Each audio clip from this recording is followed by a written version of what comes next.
स्वागत है career consultancy के ऑनलाइन प्लेटफॉर्म पर। कैसे हैं आप लोग? उम्मीद करते हैं अच्छे होंगे, स्वस्थ होंगे। तो पिछले लेक्चर में हमने डीपीएसपी और मूल कर्तव्य दोनों को पढ़ा।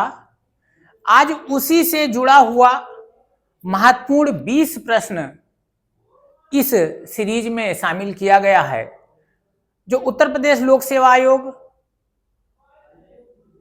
या यूपीएससी या अन्य जो प्रदेश के आयोग हैं उनमें बहुत सारे जो और परीक्षाएं हैं उनमें ये प्रश्न कहीं ना कहीं पूछे गए हैं और आने वाले परीक्षाओं में पूछे जाने की प्रबल संभावना है। तो आज उन्हीं प्रश्नों को हम व्याख्या के जरिए अर्थात व्याख्या करते हुए हल करेंगे कि वो प्रश्न कौन कौन से हैं और किस प्रकार के हैं। तो चलिए देर ना करते हुए ऐसे प्रश्नों की शुरुआत की जाए और उनका हल निकाला जाए कि आखिर वो प्रश्न किस प्रकार के हैं और कैसे हैं। चूंकि डीपीएसपी हमने पढ़ा है, मूल कर्तव्य भी हमने पढ़ रखा है, तो उसी से आधारित ये 20 प्रश्न हैं, उसकी एक सीरीज है। तो देर ना करते हुए एक एक प्रश्न शामिल किया जाए। और जो पहला प्रश्न आपके स्क्रीन पर है, आप देखिएगा क्या लिखा गया है। पहला क्वेश्चन लिखा गया है कि कल्याणकारी राज्य की संकल्पना का समावेश भारत के संविधान में कहां है। कल्याणकारी राज्य की संकल्पना का समावेश क्या नीति निर्देशक तत्व में है, मौलिक अधिकार के अध्याय में है, संविधान की 7वीं अनुसूची में है या संविधान की प्रस्तावना में है। तो संविधान की जो प्रस्तावना है या उद्देशिका है, वहां से हमें उद्देश्य की बात की गई है, उद्देश्य पता चलता है। 7वीं अनुसूची में 3 प्रकार की सूचियों को शामिल किया गया है। मौलिक अधिकार को आपने डिटेल में पढ़ा। तो जो कल्याणकारी सामाजिक और आर्थिक लोकतंत्र की स्थापना की बात की गई है, वो कहां है? राज्य के नीति निर्देशक तत्व में है। तो इसका पहले क्वेश्चन का आंसर क्या हो जाएगा? ए हो जाएगा। ठीक है ना। चलिए अगला क्वेश्चन क्या कह रहा है। अगले क्वेश्चन की बात की जाए तो अगला क्वेश्चन हमसे कह रहा है, संविधान निम्न में किसके शोषण के विरुद्ध अधिकार स्वीकृत करता है। अर्थात संविधान में किन किन के शोषण को प्रोटेक्ट किया गया है कि अर्थात उनका शोषण नहीं होगा। तो जो ऑप्शंस है, बच्चों के शोषण की बात की जाए तो अनुच्छेद मूल अधिकार का अनुच्छेद जो आपका 23 है वो बच्चों के शोषण की बात करता है।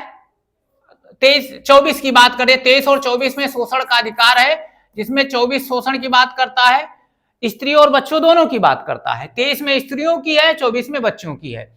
तो यदि इस ऑप्शन पर बात किया जाए तो बच्चों के शोषण की भाई बात करता है, स्त्रियों के शोषण की बात करता है, जनजातियों का कोई उल्लेख नहीं है, दलितों का कोई उल्लेख नहीं है। तो यदि इस क्वेश्चन का आंसर देखा जाए तो ए और बी दोनों होगा। ये टाइप में ऐसा नहीं है, तो इसका जो आंसर होगा वो ए और बी दोनों बोथ होगा। दोनों के शोषण की बात करता है। थोड़ा सा टाइपिंग मिस्टेक है, इसको समझिएगा। संविधान में बच्चों के और स्त्रियों के दोनों के शोषण की बात की गई है और वो मूल अधिकार में स्पेशली 23 और 24 में शोषण के विरुद्ध अधिकार का वर्णन किया गया है। ठीक है ना। चलिए अगले क्वेश्चन पर बात कर ले। तो अगला क्वेश्चन हमसे क्या कहा है, क्वेश्चन नंबर 3 की बात कर ले। तो 3 में निम्नांकित में कौन सा राज्य के नीति निर्देशक तत्वों में निहित नहीं है। अर्थात इसमें आपको ये छांटना है कि कौन सा नीति निर्देशक तत्व नहीं है। तो अब यहां देखिएगा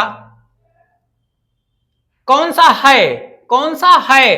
तो पहला है अपराधों के लिए दोष सिद्ध के संबंध में संरक्षण, ये अनुच्छेद 20, ये फंडामेंटल राइट्स है। प्राण और दैहिक स्वतंत्रता अनुच्छेद 21, ये आपका फंडामेंटल राइट्स है। अल्पसंख्यक वर्गों के हितों का संरक्षण, ये अनुच्छेद 29, ये आपका फंडामेंटल राइट्स है। बाकी पुरुषों और स्त्रियों दोनों को समान कार्य के लिए समान वेतन, ये आपका नीति निर्देशक तत्व डीपीएसपी में शामिल किया गया है। डीपीएसपी डीपीएसपी में शामिल किया गया है, तो इस क्वेश्चन का आंसर क्या हो जाएगा? डी हो जाएगा। चलिए अगले क्वेश्चन पर बात कर ले। तो ये अगले क्वेश्चन की बात करते हैं। तो क्वेश्चन नंबर 4 क्या कह रहा है? राज्य के नीति निदेशक सिद्धांतों में निम्न में से किसके बारे में संविधान कुछ नहीं कह रहा है? जो बहुत सारे नीति निदेशक तत्व हैं उनमें संविधान कह रहा है, जैसे कर्मकारों को निर्वाह मजदूरी, इसके बारे में भी कहा गया है। उसके बारे में फिर गरीबों को निःशुल्क विधिक सहायता 42वें संविधान संशोधन में है, इसके बारे में भी है। बालकों की प्रारंभिक शिक्षा जब तक वो 6 वर्ष की आयु पूर्ण ना कर लें, अनुच्छेद 45, इसके भी बारे में है। तो इन तीनों के बारे में संविधान में कुछ बातें हैं, डीपीएसपी में है, यहां डीपीएसपी में है, लेकिन प्रौढ़ शिक्षा के बारे में डीपीएसपी कुछ नहीं कह रहा, संविधान ही कुछ नहीं कह रहा है। अर्थात चौथे प्रश्न का आंसर ऑप्शन ए हो जाएगा। प्रौढ़ शिक्षा के बारे में संविधान कुछ नहीं कह रहा है, ठीक है ना। चलिए अगले क्वेश्चन पर बात कर ले। अगला क्वेश्चन क्या कह रहा है भाई? कह रहा है इसमें 2 सूचियां दी गई हैं, इनको मिलान करके दिए गए ऑप्शंस से अपना उत्तर देना है। तो देखिएगा, सूची 1 में संविधान के बहुत सारे अनुच्छेद हैं और उसमें विषय है। तो देखा जाए अनुच्छेद 40, तो अनुच्छेद 40 डीपीएसपी का अनुच्छेद 40, इसमें राज्यों को यह अधिकार दिया गया है कि वो ग्राम पंचायतों के गठन की बात करें, अर्थात ये मैच कर रहा है।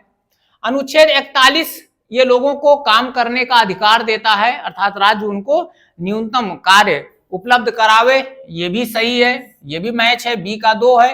अनुच्छेद 44 यूनिफॉर्म सिविल कोड की बात करता है, यूसीसी की बात करता है, ये भी सही है। अनुच्छेद 48 कृषि एवं पशुपालन का गठन, ये भी सही है। अर्थात ये चारों मैच कर रहे हैं, ए का 1, बी का 2, सी का 3, डी का 4। अब आप इसमें देखिएगा, ए का 1, बी का 2, सी का 3, डी का 4, ये ऑप्शन आपका सही हो जाएगा, पहला आंसर सही हो जाएगा। चलिए अगले क्वेश्चन पर बात कर लें। अगला क्वेश्चन क्या कह रहा है? Question number 6। क्वेश्चन नंबर 6 क्या कह रहा है भाई? राज्य के नीति निदेशक सिद्धांत किस प्रकार मौलिक अधिकार से अलग हैं? अर्थात आपका जो फंडामेंटल राइट्स है, डीपीएसपी और फंडामेंटल राइट्स में क्या अंतर है, ये आपको इसमें बताना है। तो पहला ऑप्शन क्या है? पूर्वोक्त केंद्रीय सरकार के लिए है, पूर्वोक्त मतलब फंडामेंटल राइट्स, और उपरोक्त राज्यों के लिए है। उपरोक्त का मतलब डीपीएसपी, पूर्वोक्त का मतलब, यहां पूर्वोक्त का मतलब आपका फंडामेंटल राइट्स है, एफआर है, और उपरोक्त का मतलब यहां डीपीएसपी है।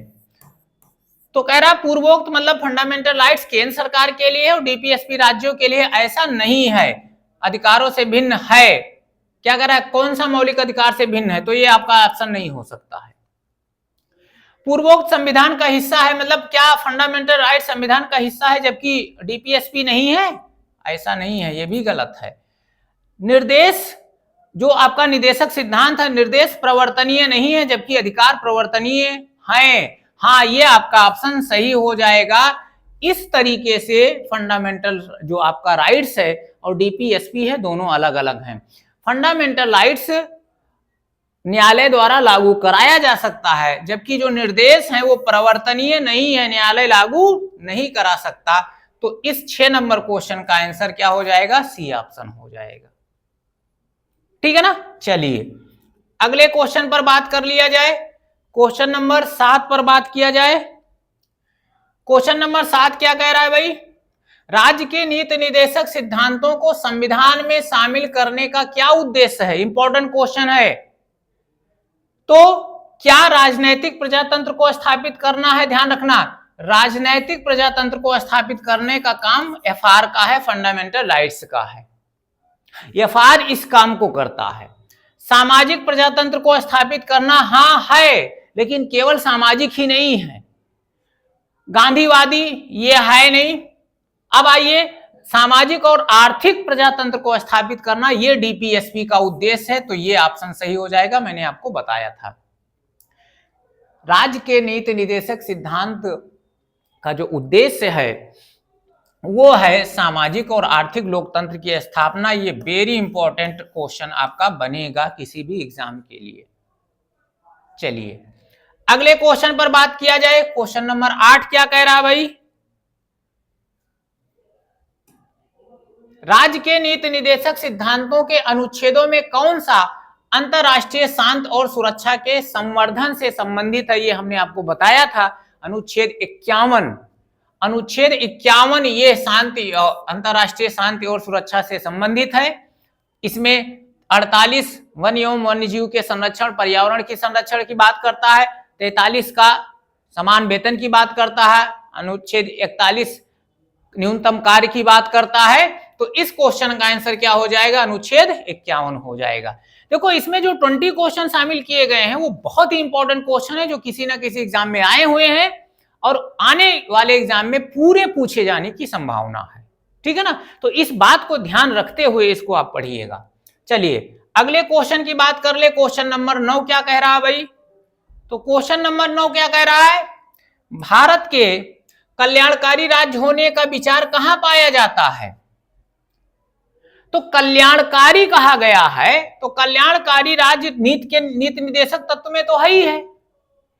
अब नीति निर्देशक तत्व में सामाजिक और आर्थिक कल्याण की स्थापना की बात करता है, और प्रस्तावना जो है उसमें भी कल्याण की बात की गई है, सामाजिक आर्थिक राजनीतिक कल्याण की बात की गई है, स्वतंत्रता की बात की गई है। तो इसमें दोनों आपका संविधान की प्रस्तावना में भी है और राज्य के नीति निर्देशक तत्व में भी है। मतलब ए और सी दोनों जगहों पर यह पाया जाता है। इसका मतलब आंसर इसका डी हो जाएगा। चलिए नेक्स्ट प्रश्न की बात की जाए। क्वेश्चन नंबर 10 की बात कर ले। क्वेश्चन नंबर 10 में क्या कहा है? इनमें कौन सा राज्य के नीति निर्देशक सिद्धांतों में शामिल नहीं है? कौन सा इसमें जो 4 है इसमें डीपीएसपी में कौन सा शामिल नहीं है? तो अब डीपीएसपी में देखिए, ये राज्य को अधिकार है कि वो मादक द्रव्यों के सेवन पर प्रतिबंध लगा सकता है, दैट मीन्स ये शामिल है मद्य निषेध। काम का अधिकार अभी 41 में आपने पढ़ा, ये शामिल है। समान कार्य के लिए समान वेतन 43 में ये शामिल है। सूचना का अधिकार, राइट्स ऑफ इंफॉर्मेशन, ये शामिल नहीं है। तो ये डीपीएसपी का हिस्सा नहीं है। इसका आंसर डी हो जाएगा। ठीक है ना? चलिए नेक्स्ट क्वेश्चन की बात कर ले। क्वेश्चन नंबर 11 क्या कह रहा है? 42वें संविधान संशोधन के 10 आचार आदेश, 42वें संविधान संशोधन के 10 आचार आदेशों को किस नाम से जाना जाता है?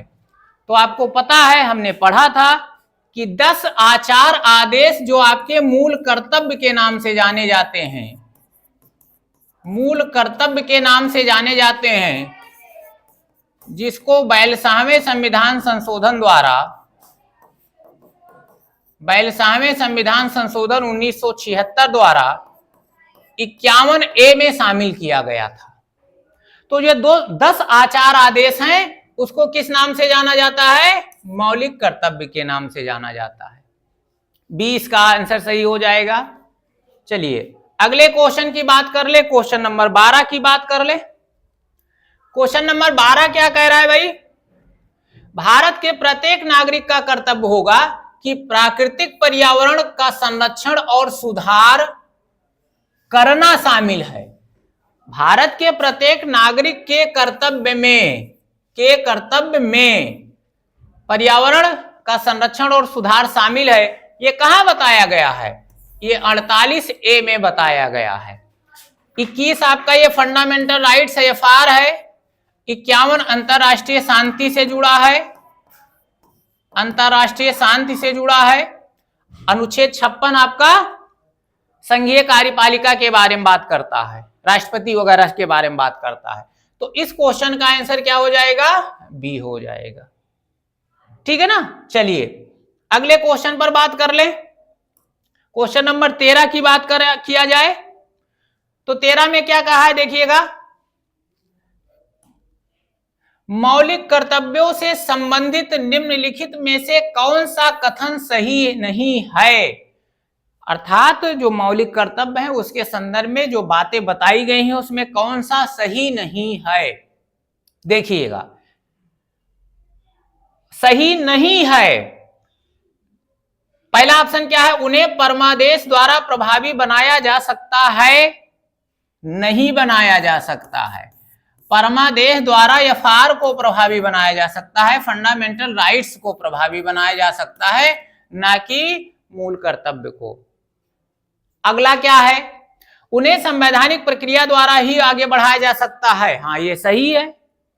अगला, अस्पष्ट विधियों की व्याख्या के लिए उनका उपयोग नहीं किया जा सकता। मूल कर्तव्य का उपयोग हम उन स्थान पर नहीं कर सकते जहां संविधान में कहीं कोई अस्पष्ट बात लिखी है, तो उसका स्पष्टीकरण हम मौलिक कर्तव्य से लें, ऐसा संभव नहीं है, ये नहीं हो सकता है, ठीक है ना।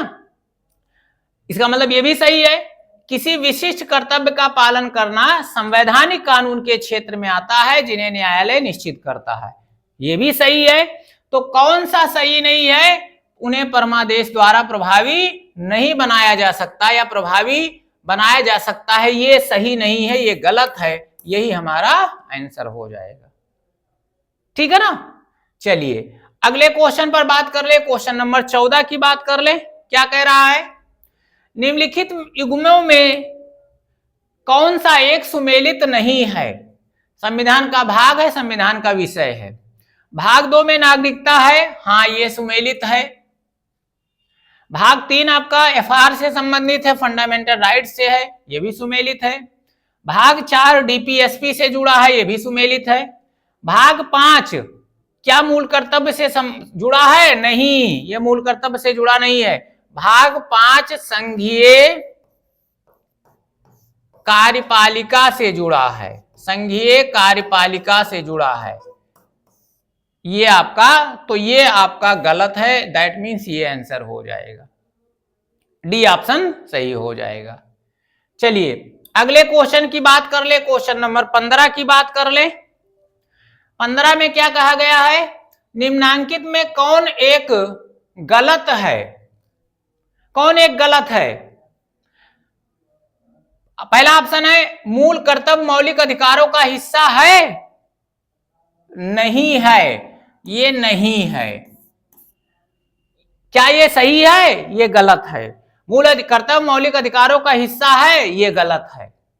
मूल कर्तव्य मौलिक अधिकारों का भाग नहीं है, ये सही है, ये सही है।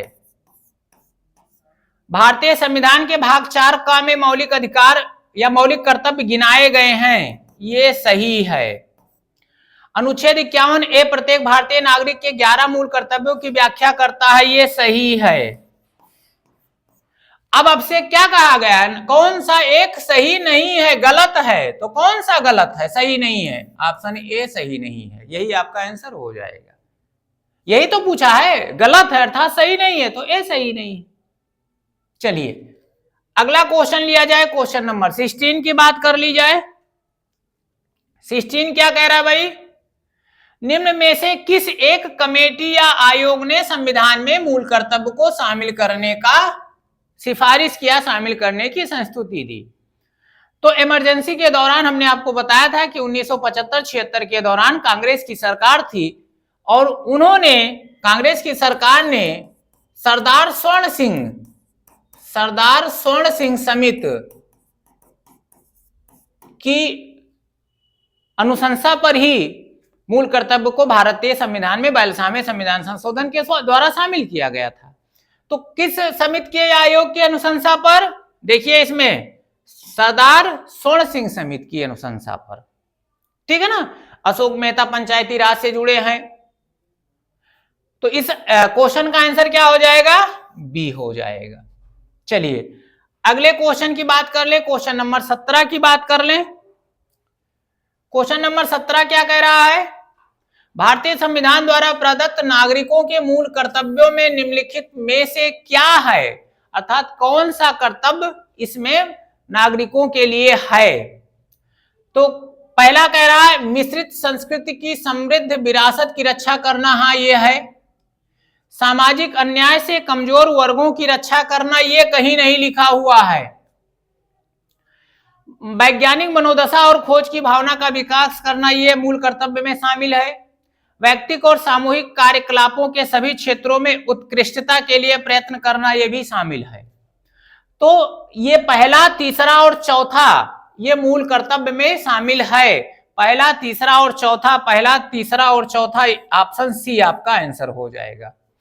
इस क्वेश्चन का आंसर क्या हो जाएगा? सी हो जाएगा। चलिए अगले क्वेश्चन की बात कर ले, क्वेश्चन नंबर 18 की बात कर ले। तो क्वेश्चन नंबर 18 क्या कह रहा है?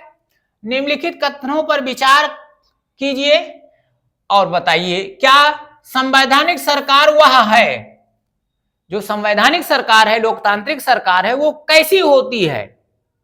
तो जो राज्य की सत्ता के हित में व्यक्ति की स्वतंत्रता पर प्रभावकारी प्रतिबंध लगाती है। किसके सत्ता के लिए? राज्य के हित में। राज्य के हित में व्यक्तियों की स्वतंत्रता पर यदि प्रतिबंध लगा देती है तो वो संवैधानिक सरकार नहीं है, वो राजतंत्र है, प्रजातंत्र नहीं है। तो ये सही नहीं है, ठीक है ना। अगला क्या है? जो व्यक्ति की स्वतंत्रता के हित में राज्य की सत्ता पर प्रभावकारी प्रतिबंध लगा देती है। आखिर एफआर हमारा यही तो कह रहा है कि मूल अधिकारों के उल्लंघन के संदर्भ में राज्य की सत्ता पर प्रतिबंध लगाया जा सकता है, वही संवैधानिक सरकार है। तो संवैधानिक सरकार की विशेषता क्या है? 2 है। अब इस पर बात किया जाए तो केवल 2, आपका ऑप्शन बी सही हो जाएगा, केवल 2, ठीक है ना। तो इस क्वेश्चन का आंसर बी ऑप्शन हो जाएगा। चलिए क्वेश्चन नंबर 19 की बात कर ले। क्वेश्चन नंबर 19 क्या कह रहा है भाई? भारतीय संविधान का कौन सा अनुच्छेद भारत की विदेश नीति से संबंधित है? फॉरेन पॉलिसी से कौन सा अनुच्छेद संबंधित है? फॉरेन पॉलिसी का मतलब क्या? डीपीएसपी।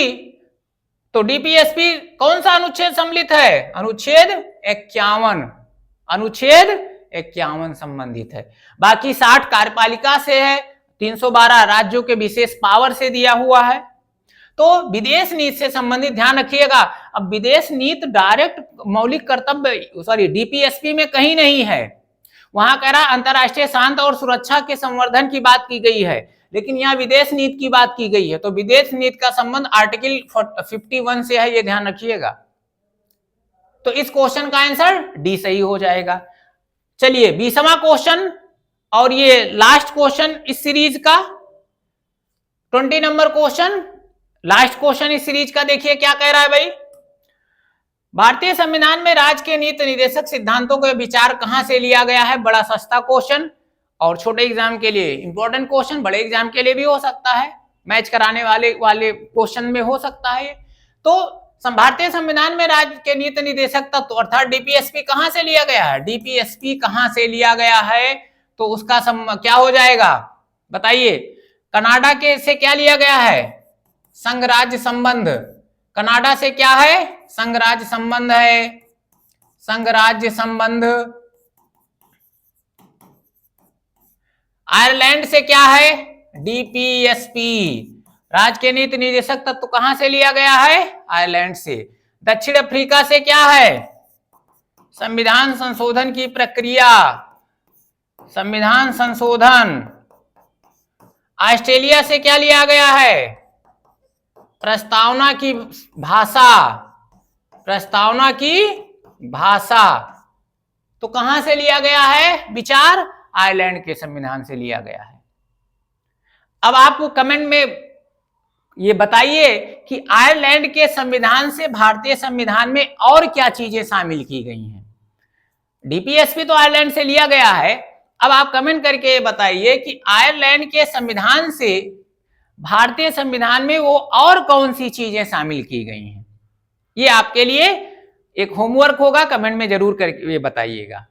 तो ये आपका डीपीएसपी और मूल कर्तव्य से मिला करके 20 महत्वपूर्ण ऐसे क्वेश्चंस लिए गए हैं जो अच्छे आयोग में, कमीशन में पूछे गए हैं और आने वाले एग्जाम में पूछे जाने की प्रबल संभावना है। जोर दे करके हम कह रहे हैं प्रबल संभावना है, ठीक है ना। तो इस सीरीज को ध्यान से सॉल्व कर लीजिएगा, जिससे आने वाले एग्जाम में पूछे जाते हैं तो यहां से गलती ना हो। चलिए आज के लिए इतना ही। ऐसे ही फिर कुछ और प्रश्नों के साथ हम मिलेंगे अगले वीडियो में। और यदि आज का वीडियो अच्छा लगा हो तो वीडियो को लाइक कर दीजिए, शेयर कर दीजिए, और चैनल पर नए हैं तो चैनल को सब्सक्राइब कर दीजिए। तो आज के लिए इतना ही, फिर मिलते हैं, तब तक के लिए धन्यवाद। जय हिंद।